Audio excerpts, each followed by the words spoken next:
Herb. Herb is a plant. I mean, herbs are good for everything.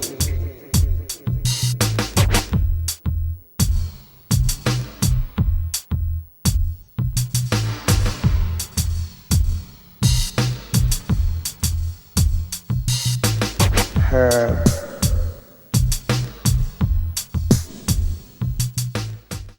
Welcome to Eugene Cannabis TV. You made the trip. Your episode 648. You got DanK here, your host, and we have our friend Blue Whale here, and we're be talking about issues, cannabis issues, and what's in the news, and maybe what's not. So what do you got? What are we looking at today? Well, I want to, first off, I want to tell people again, the Oregon Health Authority has proposed reducing the pesticide testing standards for recreational marijuana. I want to give you the governor's number. Actually, I'll give you two phone numbers. The governor is 503-378-4582. That's 503-378-4582. Or her assistant is 503-378-5884. Call and leave a nice message and tell them you want to keep the pesticides testing standards in place. You don't want them reduced because reducing them would make people ill. So call the governor and let her know what you think. Keep the standards. Now, I see what I'm seeing here by Beauregard Sessions is a disinformation campaign. I mean, I'm reading, it's like he's talking out of both sides of his mouth. Now here in the Dope magazine, Sessions met with the governor of Colorado. He wanted to meet with him, Hickenlooper. And Hickenlooper said Sessions is not inclined to crack down on the legal cannabis industry and considers the Cole memo, that's from Obama, a Justice Department document that has allowed the industry to operate, not too far from good policy. Sessions also expressed interest in visiting Colorado. Hickenlooper reportedly argued that a crackdown would inflate the med market. Now, but here we have Beauregard calling for U.S. prosecutors to push for harsher punishment to include pot users. Directed federal prosecutors on Friday to begin pursuing the most serious charges against most suspects. We're suspects now. Yes, that was Attorney General Sessions. Yes, yeah. That was Sessions. So he's talking out of both sides of his mouth. So this is a disinformation campaign to confuse people, much like the Kennedy assassination. There's 100 different theories, but they keep people confused, and people don't know what they're going to do. But it's I don't think they'll do anything. It's too big. Like a cannabis lawyer said on the radio, it's too big. It's grown too big. We got 80,000 plus patients just in Oregon.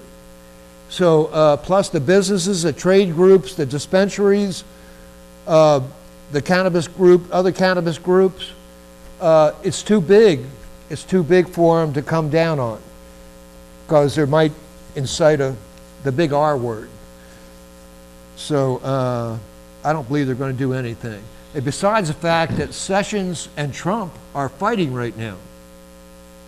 And if Sessions doesn't quit, Trump might fire him. So we'll be rid of that problem. You know, but this is interesting because talking about Trump and the drug czar, he had nominated Tom Marino, Republican from Pennsylvania, collected thousands in contributions from opioid manufacturers while serving as congressman in an opioid-ravaged district. His signature legislative accomplishment was reportedly a bill to protect those companies. Marina is also a supposed advocate of involuntary commitment for drug users, including casual cannabis users. After Marino's history came to light, he dropped out of consideration for the drug czar. So this is another James Watt. This guy is like, he crawled around the woodwork. Yeah, oh yeah. You know, so, see, we have both sides fighting against the middle. And thank God we have people like Earl Blumenauer, Representative Earl Blumenauer, and Ron Wyden, who submitted bills in the U.S. Congress to legalize it across the United States. Thank God we have people like that. You know? Yeah. Yeah, I got a write-up here from Compassionate Oregon, which is Anthony Taylor. He's writing about SB 1057, which has been signed. With the emergency clause, by the way. Do you know about that, right? Yes. That's how unscrupulous those blankety blanks are. Marijuana is illegal again in Oregon. This is how he titled this. SB 1057 restricts all households to 6 medical marijuana plants and 12 immature plants, unless you are a designated grow site. The only way for a husband and wife to grow 12 medical plants is to designate one or the other as a grower for both. You will, of course, be required to pay the $200 grow site registration fee, but at least you will be able to legally possess 6 or 12 pounds per plant. Immature plants are now restricted to twice their mature plant limit. So if you have 48 plants, you can have 96 immatures, 6 matures, 12 immatures. SB 1057 also requires all OMMP registrants growing 13 plants or more to begin reporting into the OLCC seed to sale tracking system known as Metric. Everyone that must make the switch from OHA reporting to OLCC reporting must elect whether they will stay with OHA or will move to OLCC and begin reporting into Metric anyway. These remaining with OHA and growing 13 plants or more must be enrolled and reporting to Metric by July 1st, 2018. If you are required to report and you are not doing so by July of next year, you will not be allowed to renew your card. And that's just one of the things that this has happened. This has already happened. Yeah, and it's getting worse because they're working on SB 2198, and we haven't even heard about what that's going to come out yet. So go ahead. Well, you just shook me up there. I know. Well, that's why I wanted to throw it out there. It's not good. Oh, we got a lot of opposition. Oh yeah. Like I'm going to read to you right now. The Anti-Cannabis Advocate hosts 420 conference. This is a man called Kevin Sabet, and he is like the main advocate against cannabis. The most prominent anti-legalization activist in the U.S. hosted a Take Back 420 conference in Atlanta. Medical marijuana is sure poppycock. Former drug czar Barry McCaffrey, he's another nut, announced to much applause. We want to see a federal law against marijuana enforced, Sabet added. On the other hand, we don't want a punitive war on drugs focused on enforcement that goes around arresting users. Now, it seems like they're talking out about both sides. They're having an anti-pot conference, but they don't want users bothered. Yeah. So they're talking out both sides of their mouth. I've been thinking about this a lot. And when this stuff happens, it's wonder who funds this stuff. Yeah, Things like this. Yeah, I think some of it's tax funded. Other parts are like corporate. Beauregard? No, corporate. You know, where companies will donate corporate. money. You know, like like the liquor groups that donate money to the anti-marijuana group because they don't want the competition, that kind of thing. Right. Well, that's where most of the money goes that's collected from medical cards. It goes to groups like Nurses Against Marijuana Use.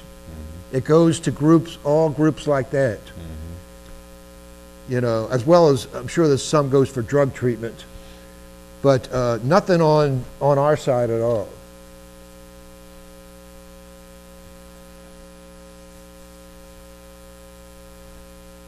So, Yeah, it's it's maddening. In Oregon's case, you know, they put people in to implement the legalization of cannabis that either don't like cannabis, don't support the legalization of it, and yet they put them in charge of implementing the law. well, that's like when we went to the hearing in Salem about the smoking lounges. Yeah. The whole panel was stacked with ex-cops and stuff, and the only one we might have had was Floyd Plazansky, and he waffles. One time he supports us, next time he doesn't. So the panel was stacked, and they set up there how they'll make an exception for us when they're lying through their teeth. Oh, we'll make an exception for you if you only smoke cannabis and do vape. That was their answer. And we're still waiting to hear about it. It's I've gone up there many times, and it's the same old thing. You know, they have to take public testimony, but I'm convinced that their minds are already made up. Yes. That's just a formality. Yes, You know, that's something they have to do. They wouldn't do that if they didn't have to. No, and then you're supposed to have 3 minutes to talk, but if there's a big crowd, then they'll cut it back to at least down to 2. Well, so there you drive, a couple hours to be there, and then you only got 2 minutes to talk, and of course, they don't really care what you say anyway. So what are you gonna do? When Dan and I got up there to speak about the smoking lounges, I mentioned that it's going to be the Oregon Liquor Control Commission and the Cannabis Commission. And I asked on the Cannabis Commission if maybe you could have, and this is what the governor has requested, that you have growers, caregivers, people like this, instead of ex-cops. And I looked right at Andy Olson, sitting over there with a smug self. You know, something besides ex-cops on the Cannabis Commission.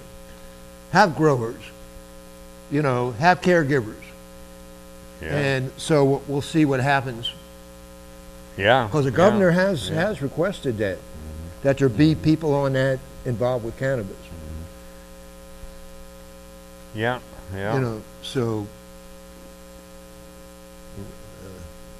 We're gonna get close to the end of our first episode, our first half here. So we'll come back and be talking some more about this. And like I say, in Oregon we have the SB 2198. We still haven't heard of what all is going to happen with it. So we'll be talking about that and looking into some other stuff too. I also be sure to remind you that we're always welcome. We're always looking for guests to come down, either to stop in and visit, or even better yet, be on the show, but no obligation. Monday night at 5:30 at the Sheldon High School, behind Sheldon High School, in the Community TV 29, CTV 29 studio. So we'll be right back. Stay tuned.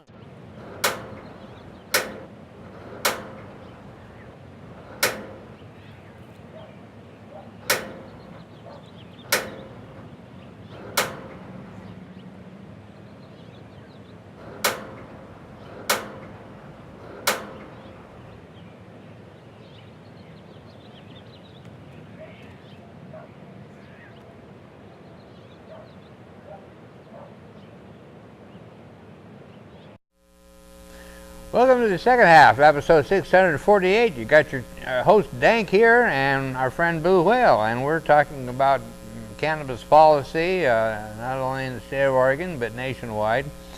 And so what else, what did you find on... Well, I found this really interesting article, and this came out in January of this year, Yeah, I mentioned the magazine. That was what? Yeah, it's yeah, Oregon Leaf. Uh-huh. It's on CBD beer because they came out with this in January, and in March of this year, Oregon said no cannabis in alcoholic beverages in Oregon. But this CBD can get by. Here's the catch. In order for CBD beer to remain legal, it must remain below the 3% threshold to be sold to the public. The cannabis expertise combined with Coalition's brewing talent birthed an exceptional Canna Series IPA. So be looking for that probably in dispensaries. What I've been reading about it is that they want to expand this and have, like I said, I don't drink alcohol, so I'm just putting this out there for people that do. They want to have either beer taps in the dispensaries where you can sample it, which I don't agree with. I don't agree with that at all. Or a separate place where you can get CBD beers. You know, I'd rather see it in a separate place. But either way, it won't be coming to Oregon anytime soon, right? What's that? The CBD beer. Oregon's already saying that they don't want to infuse cannabis with beer. Yeah, but this alcohol. they can do this because it's below 3%. Oh, okay. Oh, okay. That's how they can get. That's how they can get by. Okay. Very low THC. Yeah. Okay. I see what you're saying. You know, and they want to expand this, have taps in the dispensaries, or like I said, have their own separate bar for CBD beer. Because you know, I used to go down to Condi's Hemp Fest, and they had cannabis beer down there that people made. Oh, yeah. They bottle it and they sold it. But I thought that was interesting because personally, I don't feel like beer has anything to do with cannabis. Even though their buds are similar, it's two different objects. It's like a pig and a horse. They're not the same thing. What do they talk about the CBD people that actually tried it and talk about it? What did they say about it? Do you remember anything? What they had to say? The hops and bitters seemed perfectly balanced during and after my tasting. I drank my entire glass in less than a minute. There wasn't a green, weed-like flavor to it either. It tastes like the smoothest IPA you can find, but it had the crispness of a beloved Pilsner or Czech style beer I usually drink. The buzz was relaxed and calming. It's like beer Xanax in the best way possible. I always feel sleepy when I drink, but I didn't experience the usual groggy metal fog. I will be so bold to say this beer might actually be a form of liquid courage because it completely drowned my ever-present anxiety. Thanks, CBD. Interesting. Interesting. Yeah. You know? Yeah. Yeah. So that's something that's coming to your neighborhood, to your dispensary or whatever. It's coming. Even though I don't agree with it, I don't think it has anything to do with cannabis, and they should be separate. I don't like to see them because I know a lot of people that just use cannabis, but they don't drink. Right. You know, so I don't really like them connected at all. So, well, I know. So we'll see what happens. They say don't mix your drugs. I always say, well, no, you just got to know how to mix them. That's why I always said a little bit of herb and a little bit of wine. I thought it goes pretty good together. But I don't drink either. I found that to be a fairly good mix. So yeah, CBD beer. That's CBD. We keep hearing about that more and more. And that would be considered medicinal. If you think about it, that's medicinal. Yeah. CBDs. Yeah. So I thought that was interesting to tell people about because it's coming. If it's not here already, it's coming. So yeah, and I've got an article here that I'll be reading in a future show. This is by Michael Mullins at Stony Girl Garden, grain to glass tracking system by the OLCC, and he's talking about talking about alcohol mixed with cannabis and all that, and so we'll be covering that on another show. But Michael Mullins, actually with Stony Girl Gardens, great guy, and been in the movement for a long time, and he has the Portland, I can't think of the name of it offhand, but so anyway, what else have we got here? What else? Let's see. What else did we not talk about on here? Canada anticipation mounts for Canadian legalization. The Prime Minister, Justin Trudeau, released, the Prime Minister, now think about that, released legislation to legalize recreational nationwide in Canada in the first half of 2018. That'll be nationwide in Canada. So if the bill goes through, as expected, Canada will be the first industrialized nation to fully legalize and only the second country after Uruguay to do so. Legalization is popular in Canada, though some are concerned that the proposed national legal age at 18 is too young. However, individual provinces will be able to set a higher age limit. Additionally, Trudeau has been criticized for his reluctance to issue a blanket pardon for past marijuana offenses. And that's really interesting. If you know anything about Canada, you might be familiar with Mark Emery. And he was just, him and his wife were just busted again a few months ago. This is real interesting. Right now, he went to prison. He was sending seeds to the United States. The United States indicted him, and he'd spent a few years in prison. He was back home. Now him and his wife got busted again for, I'm not sure what happened this time, but it's odd because it's right before legalization. No, this is when this stuff happens, it doesn't happen by accident. You know, and Mark Emery has been the leading one. I've been to his I guess you call it head shop, and in the back, in Vancouver, Canada, every place has a smoking room. And in the back of the head shop, he was filling a big glass bong up with buds. You know, a great guy, and you go next door and up the stairs and buy mushrooms. Wow. And then you went down to the next store or whatever, and they had a smoking room. So Vancouver, BC is really a cool place. And good hash too. Oh boy. My friend was with me.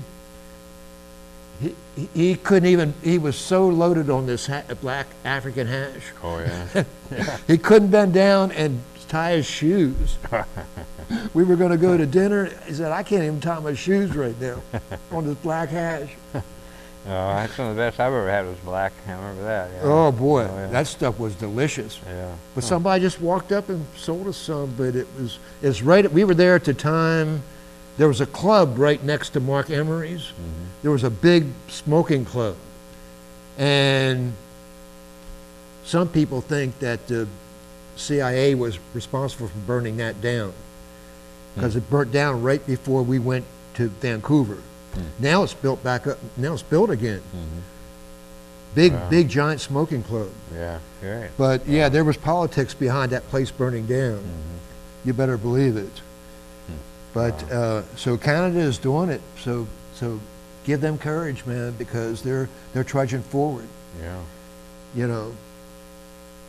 Yeah, that sounds great. That sounds really good. Yeah. Vancouver's really a cool place. Chinatown. Gaslight District. I liked it. It just gets too cold in the winter. Oh yeah, yeah. By the way, I want to mention the Cannabis Science Pub. This month is going to be on the 20th. That's the last two. Oh wait a minute, did I get that right? Date right? It said it's the last Tuesday of the month, and I'm thinking that can't be the 20th. So I must have the date wrong. Well, anyway, it's the last Tuesday of the month. So, and they're going to be talking about cannabis food safety. And those are free to the public. They're from 6 to 9 at the World Pies, which most of us know as the Cosmic, at 199 West 8th and 8th and Charlton, actually. So, Oregon Analytical and Oregon Compassionate Gardener both put those on, and that's every month and free to the public. So I think that's really cool that it's a can of business that really cares about people who are using the product. So yeah, I've got something here. This father-daughter research predicts cannabis will save millions. Last year at University of Georgia, father-daughter research team learned that access to cannabis reduces prescriptions for opiates, antidepressants, and other drugs among elderly Medicare recipients. Now, Ashley C. Bradford and W. David Bradford have learned that cannabis also reduces the number of prescriptions for low-income Medicaid recipients. They estimate that a nationwide cannabis program would save Medicaid more than $1 billion. That's $1 billion annually. That on top of the $500 million in savings they estimate it will deliver to Medicare. That's pretty incredible. Yeah. Yeah, thank you to these people. Yeah, for sure. You bet, man. We need more of this research. Yeah. Oh, yeah. Quick shout out, last weekend was Fan Fest up in Blue River. Normal Bean put on a great event up there, and that was at, it's also the site of the next one coming up, which is going to be on July 21st through the 23rd, and that's called Cannabis in Wonderland. Private property, don't miss this one. I'm telling you, it's within 20 miles of the best hot springs, less than that, of the best hot springs in the state of Oregon too. So that's something not to miss. So that's coming up. We're running out of time on the show here, so we're going to appreciate everybody coming and stop by and checking us out. Please go to YouTube and comment. Leave a comment. Say hi and how we doing. Appreciate you, Blue Whale, coming in. And we're going to be here. I'll be here. So I'm going to be here next week. We'll see you then. Thanks. Someone will be here. Yeah.